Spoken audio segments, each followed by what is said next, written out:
3. भारतीय लोकतंत्र की कहानियां। सभी इस विचार से परिचित हैं कि लोकतंत्र जनता का, जनता के द्वारा, जनता के लिए शासन है। लोकतंत्र की दो मुख्य श्रेणियां हैं, प्रत्यक्ष लोकतंत्र और प्रातिनिधिक, परोक्ष लोकतंत्र। प्रत्यक्ष लोकतंत्र में सभी नागरिक बिना किसी चयनित या मनोनीत पदाधिकारी की मध्यस्थता के सार्वजनिक निर्णयों में स्वयं भाग लेते हैं।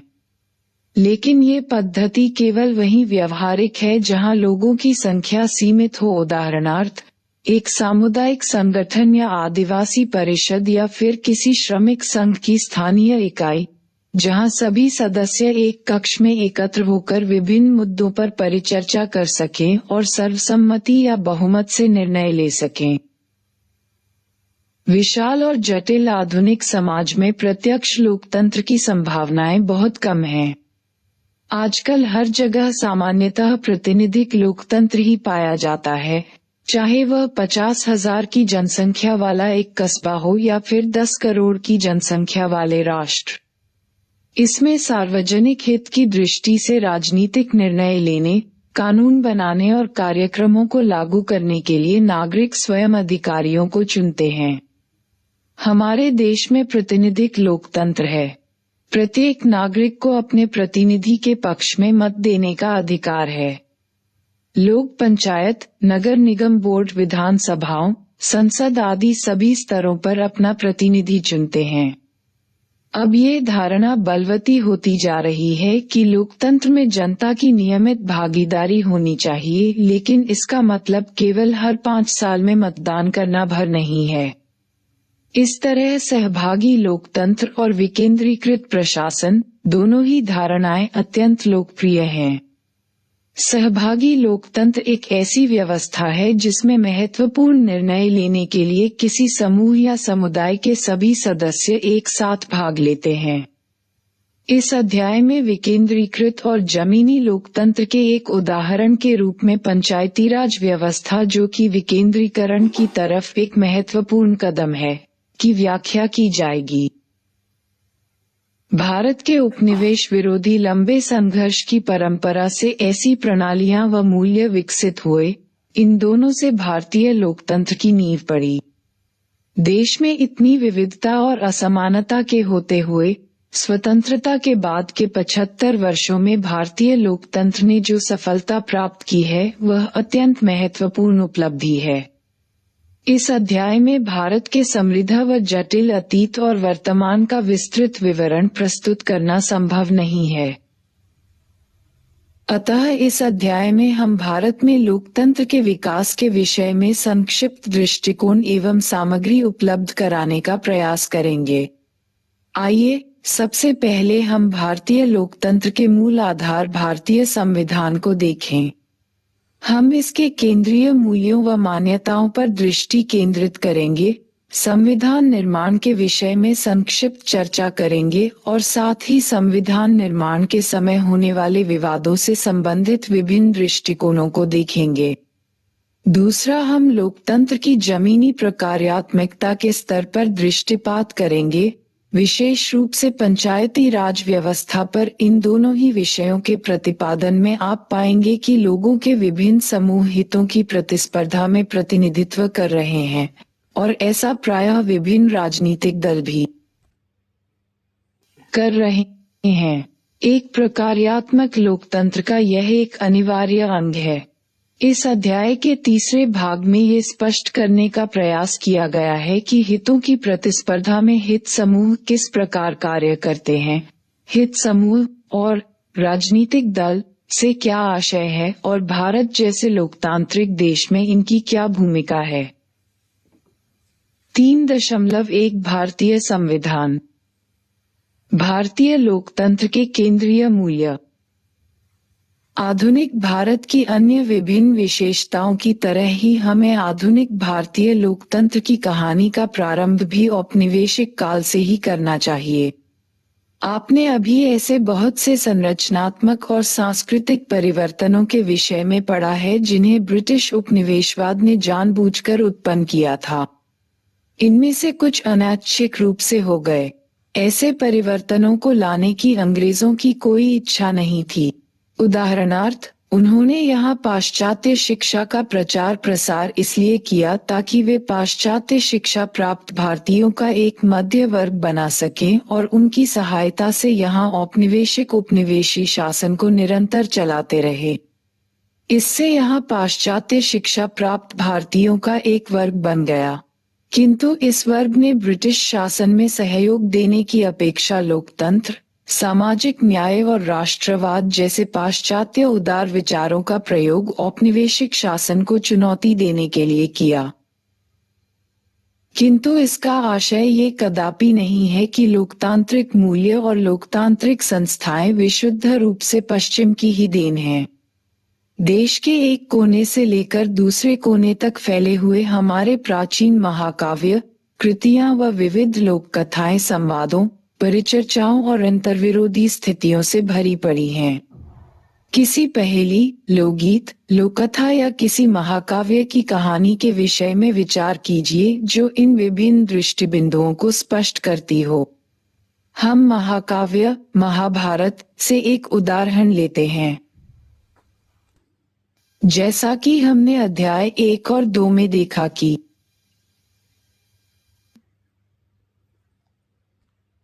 आधुनिक भारत में सामाजिक परिवर्तन का कारण न तो केवल भारतीय विचार हैं और न ही केवल पाश्चात्य विचार, बल्कि यह भारतीय और पाश्चात्य विचारों का संयोग और उनकी पुनर्व्याख्या है। हमने समाज सुधारकों के संदर्भ में ऐसा ही देखा है। हमने समानता के आधुनिक विचार और न्याय के पारंपरिक विचार दोनों का उपयोग देखा है। लोकतंत्र भी इसका अपवाद नहीं है। औपनिवेशिक भारत में ब्रिटिश उपनिवेशवाद के अलोकतांत्रिक व भेदभावपूर्ण प्रशासनिक व्यवहार तथा उनके द्वारा प्रचारित प्रसारित और पाश्चात्य शिक्षा प्राप्त भारतीयों द्वारा पढ़े गए पाश्चात्य लोकतांत्रिक सिद्धांतों में तीव्र अंतर्विरोध मिलता है। भारत में फैली निर्धनता और सामाजिक भेदभाव की प्रबलता लोकतंत्र के अर्थ पर गंभीर प्रश्न चिन्ह है। क्या लोकतंत्र का अर्थ केवल राजनीतिक स्वतंत्रता है या फिर आर्थिक स्वतंत्रता और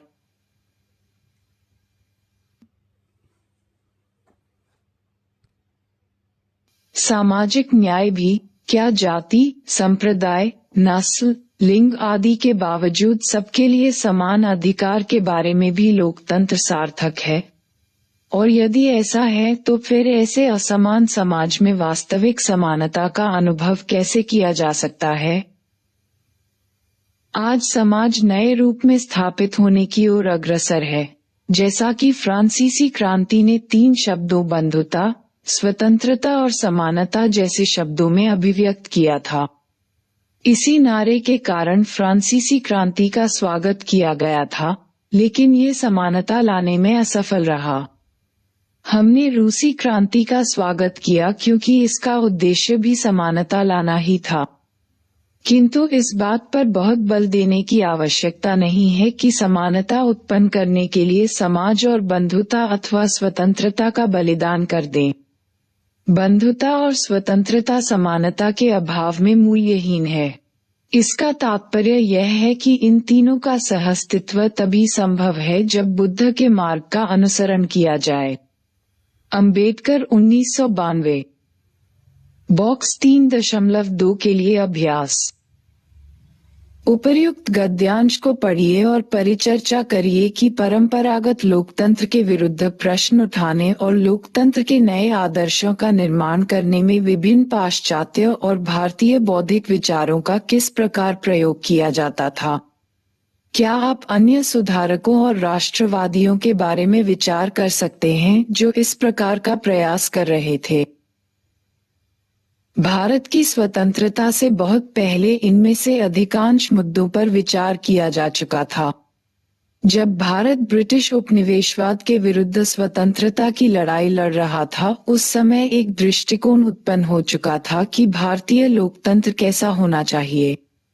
बहुत पहले 1928 में मोतीलाल नेहरू तथा 8 अन्य कांग्रेसी नेताओं ने भारत के लिए संविधान का मसौदा तैयार किया था।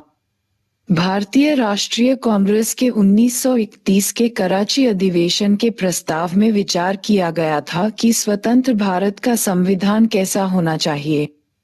कराची अधिवेशन का प्रस्ताव एक ऐसे लोकतंत्र की परिकल्पना करता है जिसका अर्थ केवल चुनाव करवाने की औपचारिकता पूरा करना ही नहीं, बल्कि एक यथार्थ व प्रामाणिक लोकतांत्रिक समाज की स्थापना के लिए भारतीय सामाजिक संरचना पर पुनः यथेष्ट कार्य करना भी है। कराची प्रस्ताव में लोकतंत्र की वह दृष्टि स्पष्टतः प्रकट होती है जो भारतीय राष्ट्रीय आंदोलन में थी। ये प्रस्ताव उन मूल्यों का उल्लेख करता है जो आगे चलकर भारतीय संविधान में पुनर्तः अभिव्यक्त किए गए। आगे आप देखेंगे कि भारतीय संविधान की प्रस्तावना केवल राजनीतिक न्याय नहीं बल्कि सामाजिक और आर्थिक न्याय को भी सुनिश्चित करने का प्रयास करती है। इसी प्रकार आप देखेंगे कि समानता का आशय केवल राजनीतिक अधिकारों से संबंधित नहीं है, बल्कि इसका आशय समान परिस्थिति और अवसर से भी है। स्वराज में क्या क्या सम्मिलित होगा? कराची कांग्रेस संकल्प 1931 कांग्रेस ने स्वराज की जैसी कल्पना की थी, उसमें जनता की आर्थिक स्वतंत्रता भी सम्मिलित होनी चाहिए। कांग्रेस ने ये घोषणा की कि कोई भी संविधान तभी स्वीकार्य होगा यदि वह स्वराज सरकार को निम्नलिखित आपूर्तियां करने में सक्षम बनाता है। 1. अभिव्यक्ति, संगठन और सभा की स्वतंत्रता। 2. धार्मिक स्वतंत्रता। 3. सभी संस्कृतियों व भाषाओं की सुरक्षा। 4. कानून के समक्ष सभी नागरिकों की समानता। 5. धर्म, जाति या लिंग के आधार पर रोजगार, श्रम या व्यवसाय में भेदभाव न हो। 6. सार्वजनिक कुओं, स्कूलों आदि पर सभी का समान अधिकार व उसके प्रति समान कर्तव्य। 7. आत्मरक्षा के लिए नियमानुसार हथियार रखने का अधिकार। 8. कोई भी व्यक्ति संपत्ति व स्वतंत्रता से वंचित न हो। 9. धर्मनिरपेक्ष राज्य। 10. वयस्क मताधिकार। 11. निःशुल्क व अनिवार्य प्राथमिक शिक्षा। 12. कोई उपाधि न दी जाए। 13. मृत्युदंड का निषेध। 14. प्रत्येक भारतीय नागरिक को आने जाने की स्वतंत्रता और देश में कहीं भी बसने व संपत्ति रखने का अधिकार तथा कानून द्वारा समान सुरक्षा की सुनिश्चितता।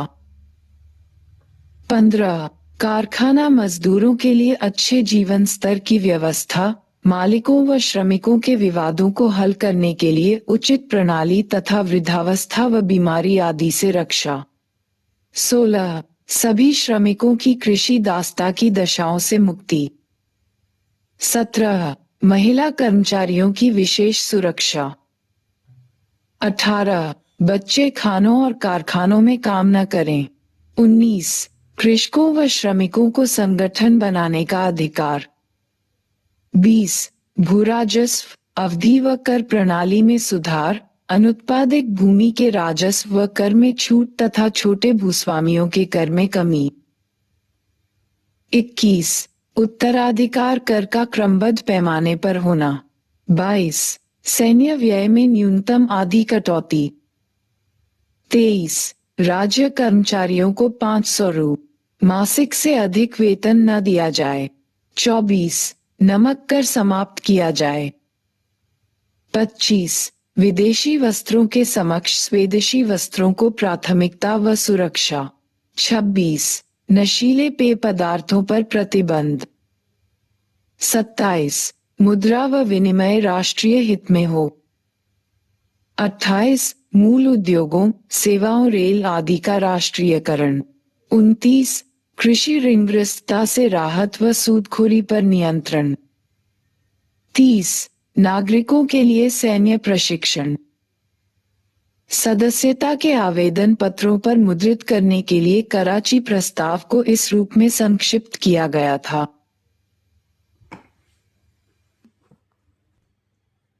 भारतीय संविधान की प्रस्तावना। हम भारत के लोग भारत को एक संपूर्ण प्रभुत्व संपन्न समाजवादी, पंथनिरपेक्ष, लोकतंत्रात्मक गणराज्य बनाने के लिए तथा उसके समस्त नागरिकों को सामाजिक, आर्थिक और राजनीतिक न्याय, विचार, अभिव्यक्ति, विश्वास, धर्म और उपासना की स्वतंत्रता, प्रतिष्ठा और अवसर की समता प्राप्त कराने के लिए तथा उन सब में व्यक्ति की गरिमा और राष्ट्र एकता और अखंडता सुनिश्चित करने वाली बंधुता बढ़ाने के लिए दृढ़ संकल्प होकर अपनी इस संविधान सभा में आज दिनांक 26 नवंबर 1949 मिति मार्गशीर्ष शुक्ल सप्तमी, संवत 2006 विक्रमी को एतद द्वारा इस संविधान को अंगीकृत, अधिनियमित और आत्मार्पित करते हैं।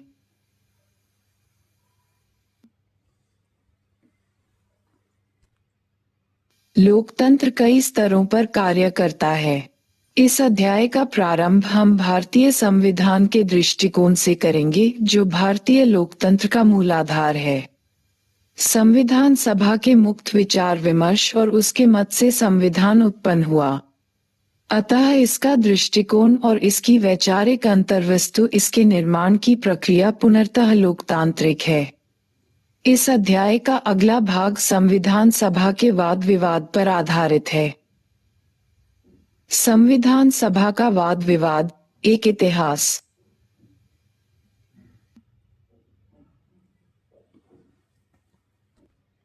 उन्नीस में हरिजन नामक पत्र में गांधी जी ने एक लेख लिखा, the only way, the only way, जिसमें उन्होंने कहा, संविधान सभा अकेले ही जनता की इच्छा का प्रतिनिधित्व करने वाले एक पूर्ण सत्य तथा स्वदेशी संविधान का निर्माण कर सकती है, जो महिलाओं तथा पुरुषों दोनों के लिए भेदभाव रहित वयस्क मताधिकार पर आधारित हो। 1939 में एक संविधान सभा की मांग हुई थी, जिसे अनेक उतार चढ़ावों के बाद साम्राज्यवादी ब्रिटेन ने 1945 में मान लिया। जुलाई 1946 में चुनाव हुए।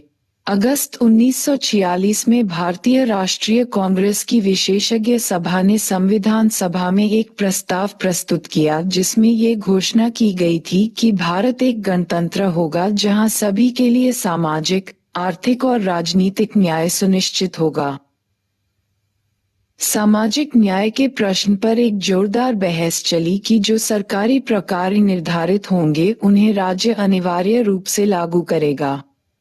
संविधान सभा में रोजगार का अधिकार, सामाजिक सुरक्षा का अधिकार, भूमि सुधार व संपत्ति का अधिकार और पंचायतों के आयोजन पर बहस हुई। बहस के कुछ अंश यहाँ दिए जा रहे हैं।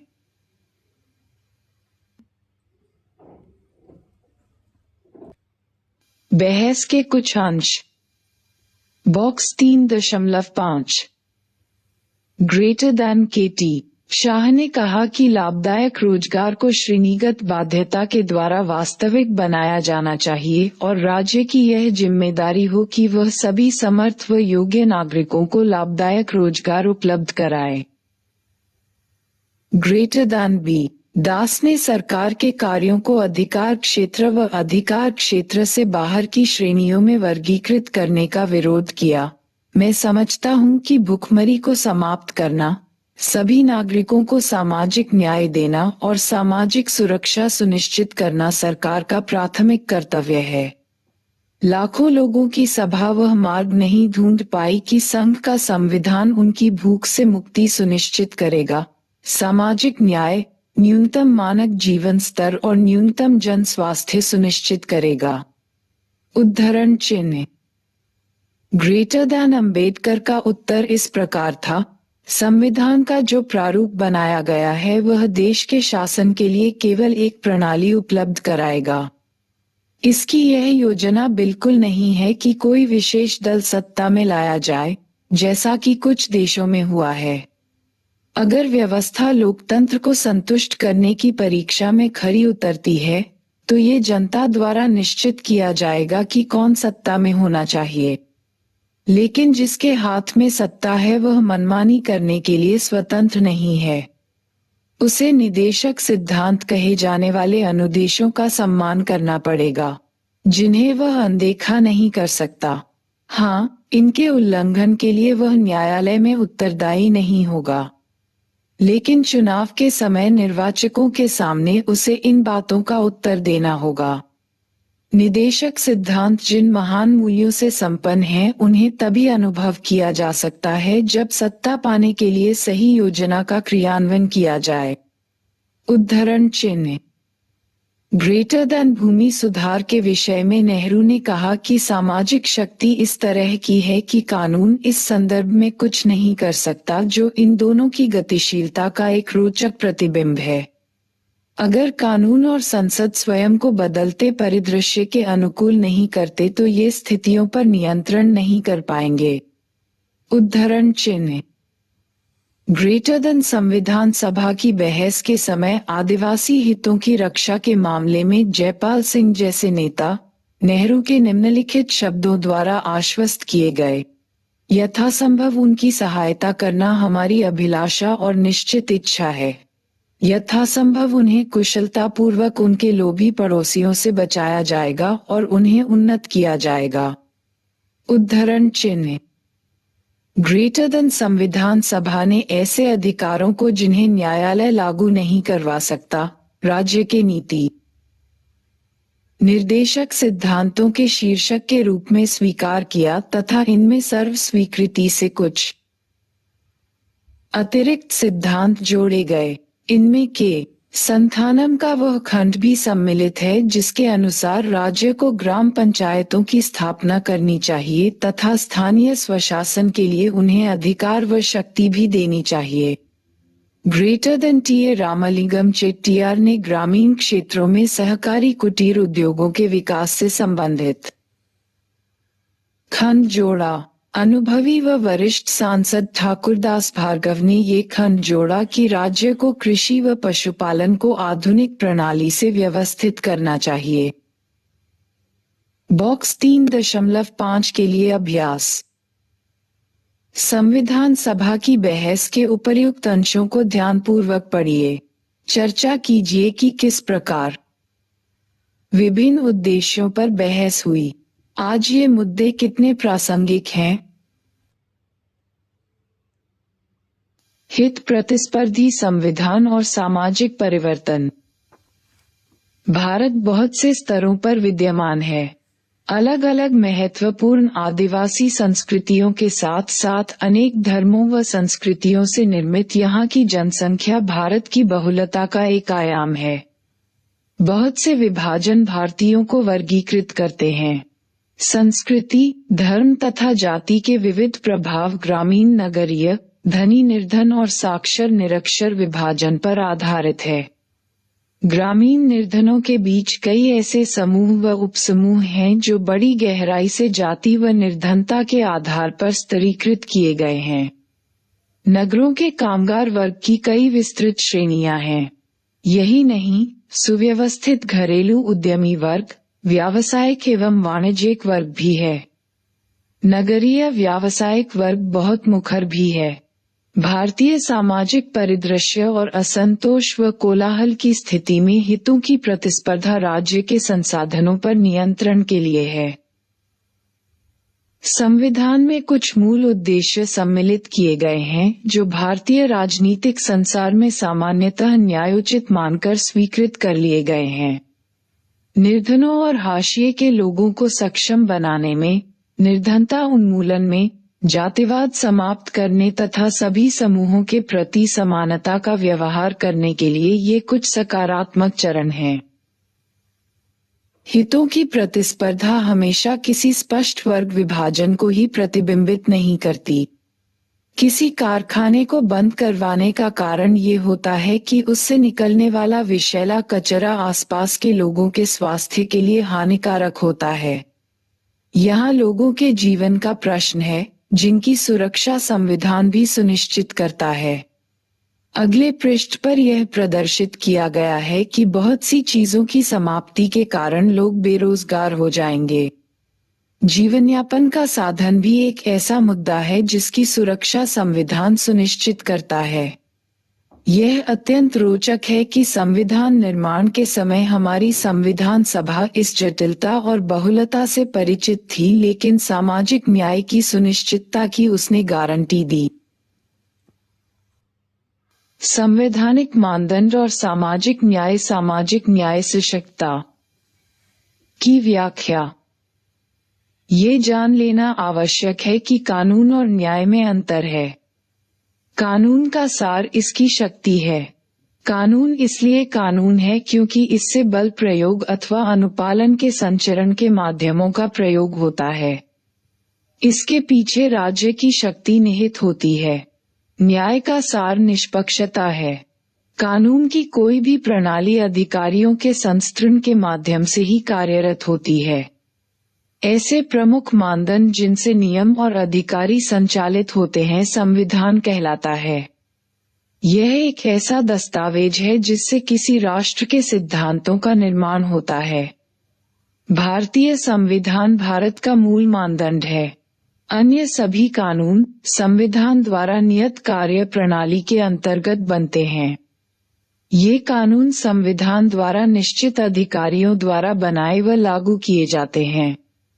कोई विवाद होने पर संविधान द्वारा अधिकार प्राप्त न्यायालयों के संस्तरण द्वारा कानून की व्याख्या होती है। उच्चतम न्यायालय सर्वोच्च है और वही संविधान का सबसे अंतिम व्याख्याकर्ता भी है। उच्चतम न्यायालय ने कई महत्वपूर्ण रूपों में मौलिक अधिकारों को बढ़ाया है। नीचे दिए गए बॉक्स इनमें से कुछ उदाहरणों को दर्शाता है। ग्रेटर देन मौलिक अधिकार वह सब अंतर्भूत करता है जो इसके लिए आकस्मिक है। अनुच्छेद 21 जीवन और स्वतंत्रता के अधिकार का वर्णन करता है और जीवन के लिए अनिवार्य गुणवत्ता, जीवनयापन के साधन, स्वास्थ्य, आवास, शिक्षा और गरिमा की व्याख्या करता है। विभिन्न उद्घोषणाओं में जीवन की विशेषताओं की ओर संकेत किया गया है और इसे एक पशु मात्र के अस्तित्व से बेहतर व महत्वपूर्ण रूप में व्याख्यायित किया गया है। ये व्याख्याएं उन कैदियों को राहत पहुंचाने के लिए प्रयोग की जाती है जिन्हें प्रताड़ित करने और वंचित रखने का दंड मिला है। यह उन्हें मुक्त करने, बंधुआ मजदूरों को पुनर्वासित करने और प्राथमिक स्वास्थ्य व शिक्षा उपलब्ध कराने की व्याख्या करता है। 1993 में उच्चतम न्यायालय ने सूचना के अधिकार को स्वीकार करते हुए कहा कि यह अभिव्यक्ति की स्वतंत्रता का हिस्सा है और उसका आनुषंगिक अंग है जो अनुच्छेद 19 के अंतर्गत वर्णित है। ग्रेटर देन मौलिक अधिकारों के संदर्भ में नीति निर्देशक सिद्धांतों की प्रस्तुति उच्चतम न्यायालय ने समान कार्य के लिए समान वेतन निदेशक तत्व को अनुच्छेद 14 के समानता के मौलिक अधिकार के अंतर्गत माना तथा बहुत से बागान एवं कृषि श्रमिकों तथा अन्य को राहत पहुंचाई। संविधान केवल इस बात का संदर्भ ग्रंथ नहीं है कि सामाजिक न्याय के लिए क्या करना चाहिए और क्या नहीं, बल्कि इसमें सामाजिक न्याय के अर्थ को प्रचारित प्रसारित करने की संभावनाएं भी निहित हैं। सामाजिक न्याय की समकालीन समझ को ध्यान में रखते हुए अधिकारों और कर्तव्यों की व्याख्या में सामाजिक आंदोलनों ने भी न्यायालयों और प्राधिकरणों की सहायता की है। कानून और न्यायालय ऐसी संस्थाएं हैं जहां प्रतिस्पर्धी दृष्टिकोणों पर बहस होती है। संविधान वह माध्यम है जो राजनीतिक शक्ति को सामाजिक हित की ओर प्रवाहित करता है और उसे सुसंगत बनाता है। आप देखेंगे कि संविधान में लोगों की सहायता करने की क्षमता निहित है क्योंकि यह सामाजिक न्याय के आधारभूत मानदंडों पर आधारित है। उदाहरण के लिए ग्राम पंचायतों से संबंधित निदेशक सिद्धांत एक संशोधन के रूप में के संथानम द्वारा संविधान सभा में लाया गया था। 40 साल के बाद 1992 के 73वें संशोधन में यह एक संवैधानिक विधेयक बन गया। अगले भाग में आप इसके विषय में पढ़ेंगे।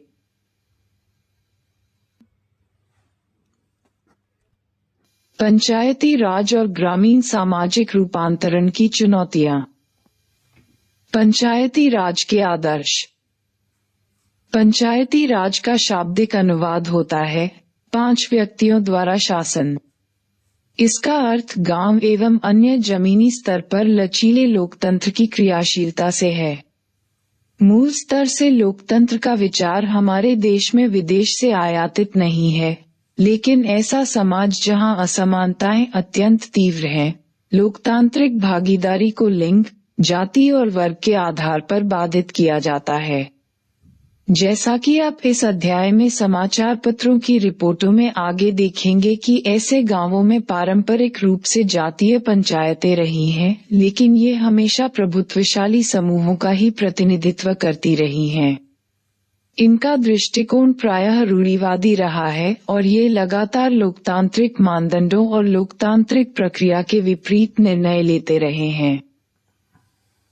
जब संविधान बनाया जा रहा था तो उसमें पंचायतों की कोई चर्चा नहीं की गई थी। उस समय कई सदस्यों ने इस मुद्दे पर अपने दुख, क्रोध और निराशा को प्रकट किया था। ठीक उसी समय अपने ग्रामीण अनुभव का उल्लेख करते हुए डॉ. अंबेडकर ने तर्क दिया कि स्थानीय कुलीन और उच्च जातीय लोग सुरक्षित परिधि से इस प्रकार घिरे हुए हैं कि स्थानीय स्वशासन का मतलब होगा भारतीय समाज के पददलित लोगों का निरंतर शोषण। निसंदेह उच्च जातियां जनसंख्या के इस भाग को चुप करा देंगी। स्थानीय सरकार की अवधारणा गांधी जी को भी प्रिय थी। वे प्रत्येक ग्राम को स्वयं में आत्मनिर्भर और पर्याप्त इकाई मानते थे जो स्वयं अपने को निर्देशित करे। ग्राम स्वराज्य को वे आदर्श मानते थे और चाहते थे कि स्वतंत्रता के बाद भी गांवों में यही शासन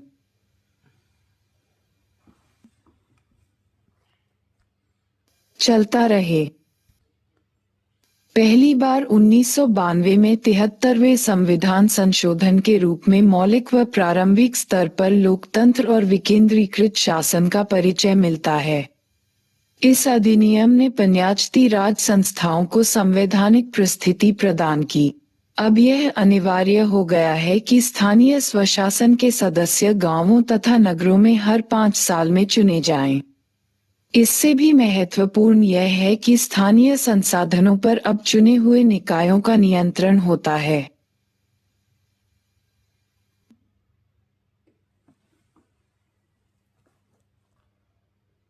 तिहत्तरवें और 74वें संविधान संशोधन ने ग्रामीण व नगरीय दोनों ही क्षेत्रों के स्थायी निकायों के सभी चयनित पदों में महिलाओं को 1/3 आरक्षण दिया। इनमें से 17% सीटें अनुसूचित जाति व अनुसूचित जनजाति की महिलाओं के लिए आरक्षित हैं। ये संशोधन इसलिए महत्वपूर्ण है क्योंकि इसके अंतर्गत पहली बार निर्वाचित निकायों में महिलाओं को शामिल किया, जिससे उन्हें निर्णय लेने की शक्ति मिली। स्थानीय निकायों, ग्राम पंचायतों, नगर निगमों, जिला परिषदों आदि में 1/3 पदों पर महिलाओं का आरक्षण है। 73वें संशोधन के तुरंत बाद 1993-94 के चुनाव में 8 लाख महिलाएं एक साथ राजनीतिक प्रक्रियाओं से जुड़ीं। वास्तव में महिलाओं को मताधिकार देने वाला यह एक बड़ा कदम था। स्थानीय स्वशासन के लिए त्रिस्तरीय पंचायती राज प्रणाली का प्रावधान करने वाला संवैधानिक संशोधन पूरे देश में 1992-93 से लागू है। बॉक्स 3.7 पढ़ें। पंचायतों की शक्तियां और उत्तरदायित्व। संविधान के अनुसार पंचायत को स्वशासन की संस्थाओं के रूप में कार्य करने शक्तियां व अधिकार दिए जाने चाहिए। आज सभी राज्य सरकारों से यह अपेक्षा की जाती है कि वे स्थानीय प्रातिनिधिक संस्थाओं को पुनर्जीवित करें। पंचायतों को निम्नलिखित शक्तियां व उत्तरदायित्व प्राप्त हैं। आर्थिक विकास के लिए योजनाएं एवं कार्यक्रम बनाना, सामाजिक न्याय को प्रोत्साहित करने वाले कार्यक्रमों को बढ़ावा देना, शुल्क, यात्री कर, जुर्माना, अन्य कर आदि लगाना व एकत्र करना, सरकारी उत्तरदायित्वों के हस्तांतरण में सहयोग करना, विशेष रूप से वित्त को स्थानीय अधिकारियों तक पहुंचाना। पंचायतों द्वारा किए जाने वाले सामाजिक कल्याण के कार्यों में शामिल है कि श्मशानों एवं कब्रिस्तानों का रखरखाव, जन्म और मृत्यु के आंकड़े रखना, मातृत्व केंद्रों और बाल कल्याण केंद्रों की स्थापना, पशुओं के तालाब पर नियंत्रण, परिवार नियोजन का प्रचार और कृषि कार्यों का विकास। इसके अलावा सड़कों के निर्माण, सार्वजनिक भवनों के निर्माण, तालाबों व स्कूलों के निर्माण जैसे विकासात्मक कार्य भी इसमें शामिल हैं। पंचायतें कुटीर उद्योगों के विकास में भी सहयोग करती हैं और छोटे सिंचाई कार्यों की भी देखभाल करती हैं। बहुत सी सरकारी योजनाएं, जैसे कि एकीकृत ग्रामीण विकास कार्यक्रम, एकीकृत बाल विकास योजना आदि पंचायत के सदस्यों द्वारा संचालित होती हैं। संपत्ति, व्यवसाय, पशु, वाहन आदि पर लगाए गए कर, चुंगी, भू राजस्व आदि पंचायतों की आय के मुख्य स्रोत हैं। जिला पंचायत द्वारा प्राप्त अनुदान पंचायत के संसाधनों में वृद्धि करते हैं। पंचायतों के लिए यह अनिवार्य है कि वे अपने कार्यालय के बाहर बोर्ड लगाएं जिसमें प्राप्त वित्तीय सहायता के उपयोग से संबंधित आंकड़े लिखे हों। यह व्यवहार यह सुनिश्चित करने के लिए अपनाया गया कि जमीनी स्तर के सामान्य जन के सूचना के अधिकार को सुनिश्चित किया जा सके और पंचायतों के सारे कार्य जनता के समक्ष हों। लोगों के पास पैसों के आवंटन की छानबीन का अधिकार है। साथ ही वे ये भी पूछ सकते हैं कि गांव के कल्याण और विकास के हेतु लिए गए निर्णयों के कारण क्या हैं। कुछ राज्यों में न्याय पंचायतों की भी स्थापना की गई है। कुछ छोटे मोटे दीवानी और आपराधिक मामलों की सुनवाई का अधिकार इनके पास होता है। ये जुर्माना लगा तो सकते हैं लेकिन कोई सजा नहीं दे सकते। ये ग्रामीण न्यायालय प्रायः कुछ पक्षों के आपसी विवादों में समझौता कराने में सफल होते हैं। विशेष रूप से ये तब प्रभावशाली होते हैं जब किसी पुरुष द्वारा दहेज के लिए स्त्री को प्रताड़ित किया जाए या उसके विरुद्ध हिंसात्मक कार्यवाही की जाए। जनजाति क्षेत्रों में पंचायती राज। बहुत से आदिवासी क्षेत्रों की प्रारंभिक स्तर के लोकतांत्रिक कार्यों की अपनी समृद्ध परंपरा रही है। हम मेघालय से संबंधित एक उदाहरण दे रहे हैं। गारो, खासी और जयंतिया तीनों ही आदिवासी जातियों की सैकड़ों साल पुरानी अपनी राजनीतिक संस्थाएं रही हैं।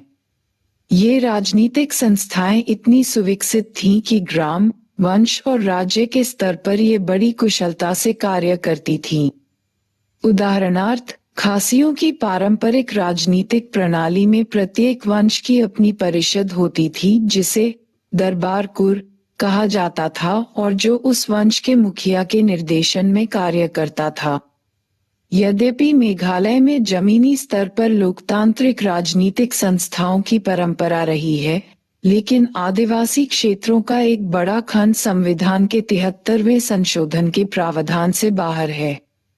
शायद यह इसलिए क्योंकि उस समय की नीतियां बनाने वाले पारंपरिक राजनीतिक संस्थाओं में हस्तक्षेप नहीं करना चाहते थे। दलित जाति की कलावती चुनाव लड़ने के संबंध में चिंतित थी। आज वह एक पंचायत सदस्य है और यह अनुभव कर रही है कि जब से वह पंचायत सदस्य बनी है तब से उसका विश्वास और आत्मसम्मान बढ़ गया है। सबसे महत्वपूर्ण ये कि अब उसका अपना एक नाम है। पंचायत की सदस्य बनने से पहले वह रामू की माँ या हीरालाल की पत्नी के नाम से जानी जाती थी। यदि वह ग्राम प्रधान पद का चुनाव हार गई तो उसे अनुभव होगा कि उसकी सखियों की नाक कट गई। स्रोत: वन पंचायत। उत्तराखंड में अधिकांश कार्य महिलाएं करती हैं, क्योंकि पुरुष प्रायः रक्षा सेवाओं के लिए बाहर नियुक्त होते हैं। खाना बनाने के लिए अधिकांश ग्रामीण लकड़ियों का प्रयोग करते हैं। जैसा कि आप जानते होंगे कि वनों का कटाव पर्वतीय क्षेत्रों की एक बड़ी समस्या है। कभी कभी पशुओं का चारा और लकड़ी इकट्ठा करने के लिए औरतों को मीलों पैदल चलना पड़ता है। इस समस्या के समाधान के लिए औरतों ने वन पंचायतों की स्थापना की। वन पंचायत की औरतें पौधशालाएं बनाकर छोटे पौधों का पालन पोषण करती हैं, जिन्हें पहाड़ी ढालों पर रोपा जा सके। इसकी सदस्य आसपास के जंगलों की अवैध कटाई से सुरक्षा भी करती हैं। चिपको आंदोलन, जिसमें कि पेड़ों को कटने से बचाने के लिए औरतें उनसे चिपक जाती थीं, इस क्षेत्र में ही प्रारंभ किया गया था। निरक्षर महिलाओं के लिए पंचायती राज प्रशिक्षण। ये पंचायती राज प्रणाली की शक्तियों के प्रचार प्रसार का एक नवाचारी उपाय है। सुखीपुर और दुखीपुर नामक 2 गांवों की कहानी कपड़े की फड़, कहानी कहने का एक परंपरागत लोक माध्यम के द्वारा प्रस्तुत की गई।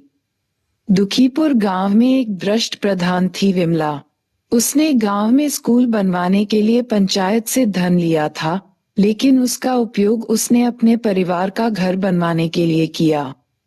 गांव का बाकी हिस्सा दुखी और गरीब था। दूसरी तरफ सुखीपुर गांव में एक साधारण वर्ग की औरत, नजमा, प्रधान थी। उसने ग्रामीण विकास के पैसे को गांव के भौतिक संसाधनों को बढ़ाने के लिए खर्च किया। इस गांव में प्राथमिक चिकित्सालय, सड़कें व पक्के मकान थे। बसें यहां आराम से पहुंच सकती थीं। लोक संगीत और चित्रमय फड़ दोनों एक साथ समर्थ सरकार और उसमें भागीदारी प्रचार प्रसार के लिए उपयोगी हथियार थे। कहानी कहने का ये नया तरीका निरक्षर महिलाओं में जागरूकता फैलाने में बहुत प्रभावशाली था। सबसे महत्वपूर्ण बात ये थी कि इस प्रचार ने ये संदेश दिया कि केवल मतदान करना, चुनाव में खड़े होना या जीतना ही पर्याप्त नहीं है, बल्कि यह जानना भी आवश्यक है कि किसी व्यक्ति को क्यों मत दिया जाए, उसमें ऐसी क्या विशेषता होनी चाहिए और वह आगे क्या करना चाहती है। गीत फड़ के माध्यम से कही गई कहानी सत्यनिष्ठा का पक्ष भी प्रबल करती है। जैसा कि समाजशास्त्री टिपुट नोगब्री ने कहा है कि आदिवासी संस्थाएं अपनी संरचना और क्रियाकलाप में लोकतांत्रिक ही हो, यह आवश्यक नहीं है। भूरिया समिति की रिपोर्ट, जिसने इस मुद्दे का अध्ययन किया है, पर टिप्पणी करते हुए नोगब्री ने कहा कि हालांकि पारंपरिक आदिवासी संस्थाओं पर समिति की चिंता प्रशंसनीय है, लेकिन ये स्थिति की जटिलता का आकलन कर पाने में असमर्थ रही। आदिवासी समाजों में प्रबल समतावादी लोकाचार पाया जाता है। इसके बावजूद उनमें स्तरीकरण के तत्व कहीं न कहीं उपस्थित हैं। आदिवासी राजनीतिक संस्थाएं केवल महिलाओं के प्रति असहिष्णुता के लिए ही नहीं जानी जाती, बल्कि सामाजिक परिवर्तन की प्रक्रिया ने इस व्यवस्था में विकृतियां भी उत्पन्न कर दी हैं, जिससे ये पहचानना मुश्किल है कि क्या पारंपरिक है और क्या अपारंपरिक। नोगब्री 2003, 220। यह आपको परंपरा की परिवर्तनशील प्रकृति की याद दिलाता है, जिसकी चर्चा हम अध्याय 1 व 2 में कर चुके हैं। लोकतंत्रीकरण और असमानता। अब आपके सामने स्पष्ट हो जाएगा कि जिस देश में जाति, समुदाय और लिंग आधारित असमानता का लंबा इतिहास हो, ऐसे समाज में लोकतंत्रीकरण आसान नहीं है। पिछली पुस्तक में आप विभिन्न प्रकार की असमानताओं से परिचित हो चुके हैं। अध्याय 4 में ग्रामीण भारतीय संरचना की और अच्छी जानकारी प्राप्त करेंगे। ऐसी असमान व अलोकतांत्रिक सामाजिक संरचना को देखने के बाद यह आश्चर्यजनक नहीं लगता कि बहुत से मामलों में गांव के कुछ विशेष समूह, समुदाय, जाति से संबंधित लोग न तो गांव की समितियों में शामिल किए जाते हैं और न ही उन्हें ऐसे क्रियाकलापों की सूचना दी जाती है। ग्राम सभा के सदस्य प्रायः एक ऐसे छोटे से गुट द्वारा नियंत्रित व संचालित किए जाते हैं जो अमीर किसानों या उच्च जाति के जमींदारों के होते हैं। बहुसंख्यक लोग देखते भर रह जाते हैं और ये लोग बहुमत को अनदेखा करके विकासात्मक कार्यों का और सहायता राशि बांटने का फैसला कर लेते हैं। नीचे के बॉक्सों में दी गई रिपोर्ट जमीनी या तृणमूल स्तर के विभिन्न अनुभवों को दिखाती है। एक रिपोर्ट दर्शाती है कि पारंपरिक पंचायतों का प्रयोग किस प्रकार किया जाता है। एक और रिपोर्ट दर्शाती है कि कुछ मामलों में पंचायती राज संस्थाएं कैसे मूल परिवर्तन लाती हैं, जबकि एक और रिपोर्ट ये सम्मान का प्रश्न। बॉक्स 3.11 जाति पंचायतें स्वयं को ग्रामीण नैतिकता का अभिभावक सिद्ध कर रही हैं। अक्टूबर 2004 का ऐसा पहला मामला जो सुर्खियों में रहा है, जब झज्जर जिले के असांदा गांव की पंचायत राठी खाप ने सोनिया के सामने ये शर्त रखी कि अगर उसे गांव में रहना है तो अपना गर्भपात करना होगा और अपनी शादी तोड़कर पति रामपाल को अपना भाई मानना पड़ेगा। उसकी शादी 1 साल पहले हुई थी। उस दंपति का अपराध ये था कि उन्होंने एक ही गोत्र में विवाह किया था, हालांकि हिंदू विवाह अधिनियम भी इसे मान्यता देता है। सोनिया और रामपाल केवल हरियाणा उच्च न्यायालय के निर्देश पर वहां की सरकार द्वारा उपलब्ध कराई गई सुरक्षा व्यवस्था के बाद ही साथ रह सके। इसी तरह मुजफ्फरनगर, उत्तर प्रदेश की अंसारी जाति की पंचायत ने पिछले साल यह निर्णय दिया कि अपने श्वसुर द्वारा बलात्कार होने के बाद इमराना अपने पति की मां बन चुकी है। मेरठ की एक पंचायत ने फैसला दिया कि अपने दूसरे पति द्वारा गर्भवती होने के बावजूद भी गुड़िया को पहले पति के पास लौट जाना चाहिए, जो कि 5 वर्ष बाद वापस आया था। स्रोत: संडे टाइम्स ऑफ इंडिया। धन और विशेषाधिकार की भूमिका, ग्रामीणों की भूमिका। सुपा, राजस्थान में सरपंच सीट महिलाओं के लिए आरक्षित कोटे में रखी गई, फिर भी पंचायत के। बॉक्स 3.12 निवासियों ने इसे प्रतिभागियों के पतियों के बीच की प्रतिस्पर्धा माना। एक तरफ सरपंच पद का उम्मीदवार था राम राय मेवाड़ा, जो केकड़ी में एक शराब की दुकान का मालिक था, और दूसरी तरफ उसी गांव का जमींदार चंद सिंह ठाकुर था। गांव वालों ने मेवाड़ा की असलियत खोल दी कि 2002-03 के सूखा राहत कार्य में उसने नकली नामावली बनाई थी। हालांकि उसके विरुद्ध कोई कार्रवाई नहीं हुई, लेकिन इस बार गांव वाले उसे पंचायत से बाहर देखना चाहते थे, इसलिए उन्होंने ठाकुर को कड़े संघर्ष के लिए उसके सामने रखा।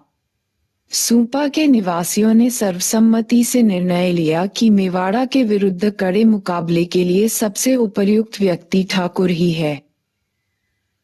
अधिकाधिक भागीदारी और सूचना के लिए सामाजिक आंदोलनों और संगठनों की भूमिका। बॉक्स 3.13 24 जनवरी को धारेला गांव, कुशलपुरा पंचायत में एक सभा हुई। घोषणाएं करके, बच्चों को इकट्ठा करके उन्हें नारे सिखाए गए और दरवाजे दरवाजे जाकर लोगों को बताया गया। एक स्थानीय एनजीओ के अच्छी छवि वाले एक कार्यकर्ता ने चौपाल में सभा के लिए आने का लोगों से निवेदन किया। तारा, स्थानीय एनजीओ द्वारा समर्थित प्रत्याशी का घोषणा पत्र पढ़ा गया और उसने एक छोटा सा भाषण भी दिया। उसका घोषणा पत्र, उसमें कहा गया था कि वे एक सरपंच के रूप में घूस नहीं लेंगी, प्रचार में 2000 रु से अधिक खर्च नहीं करेंगी आदि। लोगों के मत खरीदने के लिए और प्रचार कार्य के खर्च में सहयोग के लिए शराब और गुड़ बांटा जाता है और जीपों का खुलकर प्रयोग किया जाता है। एकत्रित गांव वालों के सामने भ्रष्टाचार की पूरी श्रृंखला स्पष्ट की गई।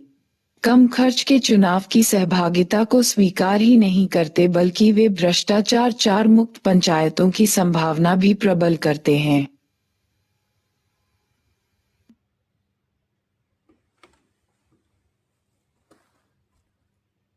राजनीतिक दल, दबाव समूह और लोकतांत्रिक राजनीति। आप स्मरण करेंगे कि यह अध्याय लोकतंत्र की परिभाषा के उद्धरण के साथ प्रारंभ हुआ था। लोकतंत्र एक शासन के रूप में, जो जनता का, जनता द्वारा और जनता के लिए है। जैसे जैसे यह अध्याय आगे बढ़ेगा, आप पाएंगे कि यह परिभाषा लोकतंत्र की आत्मा, उसके मूल अर्थ को तो पकड़ती है, लेकिन लोगों के एक समूह और दूसरे समूह के बीच के बहुत से विभाजनों को स्पष्ट नहीं करती है। आप देख चुके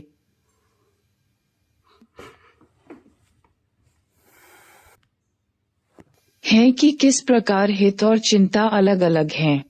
भारतीय संविधान विषयक अनुभाग 2 में हमने देखा है कि कैसे विभिन्न समूहों ने संविधान सभा में अपने अपने हितों और सरोकारों का प्रतिनिधित्व किया। भारतीय लोकतंत्र की कहानी में हमने विभिन्न समूहों के हितों को भी देखा। हर सुबह के अखबार पर एक दृष्टिमात्र से ही अनेक ऐसे उदाहरण दिखेंगे कि विभिन्न समूह कैसे अपनी आवाज सुनाना चाहते हैं और सरकार का ध्यान अपनी परेशानियों की ओर आकृष्ट करना चाहते हैं। अब ये प्रश्न उठता है कि सभी हित समूह तुलनीय हैं। क्या एक अशिक्षित किसान या एक शिक्षित कर्मचारी अपनी बात को सरकार के सामने उतने ही साफ तौर पर और विश्वसनीय ढंग से रख सकता है जैसे कि एक उद्योगपति? न तो उद्योगपति और न ही किसान या कर्मचारी अपनी बात को केवल व्यक्तिगत रूप में रखते हैं। उद्योगपति federation of Indian commerce and chambers, association of chambers of commerce जैसे संगठन बनाते हैं। कर्मचारी इंडियन ट्रेड यूनियन कांग्रेस या the centre for Indian trade unions बनाते हैं। किसान कृषि संगठन बनाते हैं, जैसा कि शेतकरी संगठन कृषि मजदूरों का अपना अलग संघ होता है। अंतिम पाठ में आप अन्य प्रकार के संगठनों और सामाजिक आंदोलनों जैसे आदिवासी एवं पर्यावरण आंदोलन के बारे में पढ़ेंगे। सरकार के लोकतांत्रिक प्रारूप में राजनीतिक दल मुख्य भूमिका अदा करते हैं। एक राजनीतिक दल को निर्वाचन प्रक्रिया द्वारा सरकार पर न्यायपूर्ण नियंत्रण स्थापित करने की ओर उन्मुख संगठन के रूप में परिभाषित किया जा सकता है। राजनीतिक दल एक ऐसा संगठन होता है जो सत्ता हथियाने और सत्ता का उपयोग कुछ विशिष्ट कार्यों को संपन्न करने के उद्देश्य से स्थापित करता है। राजनीतिक दल समाज की कुछ विशेष समझ और यह कैसे होना चाहिए पर आधारित होते हैं। लोकतांत्रिक प्रणाली में विभिन्न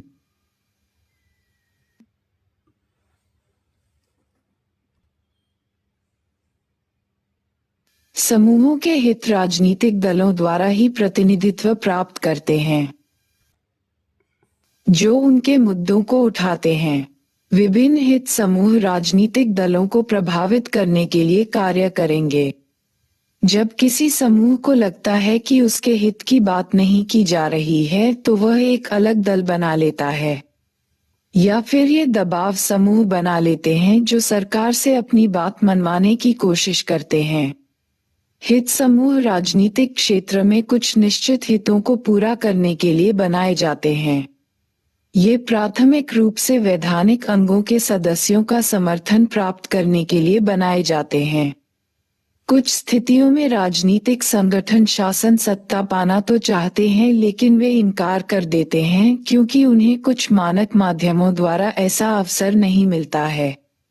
ऐसे संगठन तब तक आंदोलन में बने रहते हैं जब तक उन्हें मान्यता नहीं मिलती। हर साल फरवरी के अंत में भारत सरकार के वित्त मंत्री संसद के सामने बजट पेश करते हैं। इसके पहले हर रोज अखबार में ये खबर छपती है कि भारतीय उद्यमियों के संगठन, श्रमिक संघों, किसानों और महिलाओं के संगठनों ने वित्त मंत्रालय के साथ बैठक की। पहले व दूसरे दोनों ही क्रियाकलापों में बताया गया है कि सरकार पर दबाव बनाने के लिए सभी समूहों में समान क्षमता नहीं है। अतः कुछ लोग ये तर्क देते हैं कि दबाव समूह की अवधारणा प्रबल सामाजिक समूहों जैसे वर्ग, जाति अथवा लैंगिक समूह आदि की शक्ति को हतोत्साहित करती है। वे यह अनुभव करते हैं कि यह कहना अधिक सही होगा कि प्रबल वर्ग ही राज्य को नियंत्रित करते हैं। यहाँ इस बात का यह अर्थ नहीं है कि सामाजिक आंदोलन और दबाव समूह लोकतंत्र में महत्वपूर्ण भूमिका नहीं निभाते। 8वां अध्याय यही दर्शाता है। दल के संबंध में मैक्स वेबर के विचार। वर्गों की वास्तविक स्थिति अर्थ प्रणाली के क्रम में है, जबकि परिस्थिति का स्थान सामाजिक क्रम ऑर्डर में है, लेकिन दल शक्ति संरचना के अंतर्गत होते हैं। दलों की क्रियाएं हमेशा एक ऐसे उद्देश्य के लिए होती हैं, जिनकी प्राप्ति एक नियोजित दृष्टि के लिए की जाती है। उद्देश्य एक कारण हो सकता है। दल का उद्देश्य किसी आदर्श या भौतिक आवश्यकता के लिए कार्यक्रम की वास्तविकता को जानना भी हो सकता है, या उद्देश्य निजी भी हो सकता है, आराम, शक्ति और इनके माध्यम से नेता और दल के अनुयायियों का सम्मान। मुंबई महानगर में विकास कार्यों के ठोस उदाहरण द्वारा हम आपको समझाएंगे कि ये प्रतिस्पर्धी हित कैसे कार्य करते हैं। हाल के वर्षों में देखने को मिला कि भारतीय नगरों को भूमंडलीय नगर बनाने पर विशेष ध्यान दिया जा रहा है। नगरीय योजना बनाने वालों और परिकल्पना करने वालों की दृष्टि से मुंबई को तत्काल उत्तर, दक्षिण और पूर्व पश्चिम से जोड़ने की आवश्यकता है। इस और उनका तर्क ये था कि मुंबई को एक वृत्त में घेरने के लिए एक एक्सप्रेस रिंग वे के निर्माण की आवश्यकता है, ताकि वह मुक्त मार्ग शहर के भीतर के किसी बिंदु से 10 मिनट के अंदर पहुंच सके, शीघ्र प्रवेश एवं निकास तथा दक्ष यातायात विसर्जन, एफिशिएंट ट्रैफिक डिस्पर्सल, शहर की प्रवाहमय क्रियाशीलता के लिए अति आवश्यक है। कम विशेषाधिकार प्राप्त लोगों के लिए सड़क की भूमिका कुछ अलग भी है। वे संपर्क के मुक्त मार्ग से भी अधिक बहुत कुछ हैं। चाहे इसे अच्छा माने या बुरा, सड़कें प्रायः बाजार बन जाती हैं, मेले, तीर्थयात्रा, मनोरंजन, परिवहन और आर्थिक विनिमय जैसे विभिन्न उद्देश्य के लिए साधन बन जाते हैं। सड़क पर रहते हुए लोगों को सार्वजनिक और निजी स्थानों के बीच कोई अंतर नहीं दिखाई देता, क्योंकि वे वहीं पर खरीदना बेचना, खाना पीना, क्रिकेट खेलना, यहाँ तक कि खड़े रहना और घूमना फिरना भी चलता रहता है। नगर की योजना बनाने वालों ने संकेत किया है कि कैसे ये क्रियाकलाप यातायात को रोकते हैं और उनके सामने अवरोध पैदा करते हैं। इन अवरोधों को कम करने के लिए गरीब लोगों को शहर के बाहरी भागों में बसा दिया गया है। मैकेंजी के एक निजी परामर्शदाता द्वारा तैयार किए गए दस्तावेज मुंबई विजन में गरीबों का घर बनाने की योजना शहर के बाहर नमक की परत वाली जमीन पर है। उनके जीवन यापन के साधनों का क्या होगा? निम्नलिखित उद्धरण गरीबों की आवाज को पूरी तरह अभिव्यक्त करता है। हम वास्तव में मानव बुलडोजर और मानव ट्रैक्टर हैं। जमीन को सबसे पहले हमने समतल किया। हमने शहर को योगदान दिया है। हम तुम्हारी गंदगी शहर से बाहर लाते हैं। मैं भीख नहीं मांगता, मैं तुम्हारे कपड़े धोता हूँ। औरतें काम पर जा सकती हैं क्योंकि उनके बच्चों की देखभाल के लिए हम रहते हैं। मंत्रालय, कलेक्टरेट, बम्बई म्यूनिसिपल कॉरपोरेशन के कर्मचारी, यहाँ तक कि पुलिस के लोग भी मलिन बस्तियों में रहते हैं।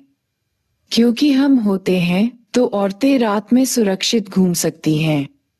बॉम्बे फर्स्ट जैसे समूह सबसे पहले मुंबई के वर्ल्ड क्लास सिटी होने की बात करते हैं। ये कैसे वर्ल्ड क्लास सिटी बन सकती है जबकि इस शहर के गरीबों को रहने की जगह नहीं? 1. हित समूह प्रकार्यशील लोकतंत्र के अभिन्न अंग हैं। चर्चा कीजिए। 2. संविधान सभा की बहस के अंशों का अध्ययन कीजिए। हित समूहों को पहचानिए। समकालीन भारत में किस प्रकार के हित समूह हैं? वे कैसे कार्य करते हैं? 3. विद्यालय में चुनाव लड़ने के समय अपने आदेश पत्र के साथ एक फड़ बनाए। ये 5 लोगों के एक छोटे समूह में भी किया जा सकता है, जैसा पंचायत में होता है। कोष्टक 3. क्या आपने बाल मजदूर और मजदूर किसान संगठन के बारे में सुना है? यदि नहीं तो पता कीजिए और उनके बारे में 200 शब्दों में एक लेख लिखिए। 4. ग्रामीणों की आवाज को सामने लाने में 73वां संविधान संशोधन अत्यंत महत्वपूर्ण है।